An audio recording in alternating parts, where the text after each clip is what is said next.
চলে যাব ঝাড়গ্রামের একটা নতুন খবর দেখাবো। ঝাড়গ্রামে 134 নম্বর বুথে উত্তেজনা, তৃণমূল ক্যাম্প ভাঙার অভিযোগ। কিছুক্ষণ আগে দেখাচ্ছিলাম অগ্নিমিত্রাপলের ওখানে বিজেপি ক্যাম্প ভাঙার অভিযোগ, আর এখানে তৃণমূলের ক্যাম্প ভাঙার অভিযোগ। কথা বলবো প্রতিনিধি শোভনের সঙ্গে। শোভন, কি হয়েছে ঘটনাটা, কাদের বিরুদ্ধে অভিযোগ, তারা কি বলছে? হ্যাঁ অয়ন, দেখো ঘটনাটা ঘটেছে চন্দ্রকোনা রোড সংলগ্ন ডিগ্রি এলাকায় 134 নম্বর বুথে, যেখানে তৃণমূলের ব্লক সভাপতি অভিযোগ করছেন যে তাদের তৃণমূলের যে ক্যাম্প ছিল, যে ভোটিং এর জন্য ক্যাম্প করা হয়েছিল, সেই ক্যাম্পে কিন্তু ভাঙচুর চালায়। সেনা যারা ছিল সেখানে, কেন্দ্রীয় বাহিনী যারা ছিল তারা ভাঙচুর চালায় এবং সেখান থেকে সবাইকে সরিয়ে দেয়।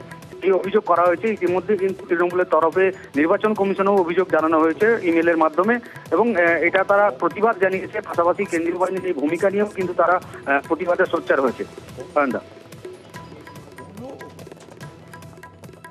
ঝাড়গ্রামের 134 নম্বর বুথে উত্তেজনা, ছবি দেখছেন।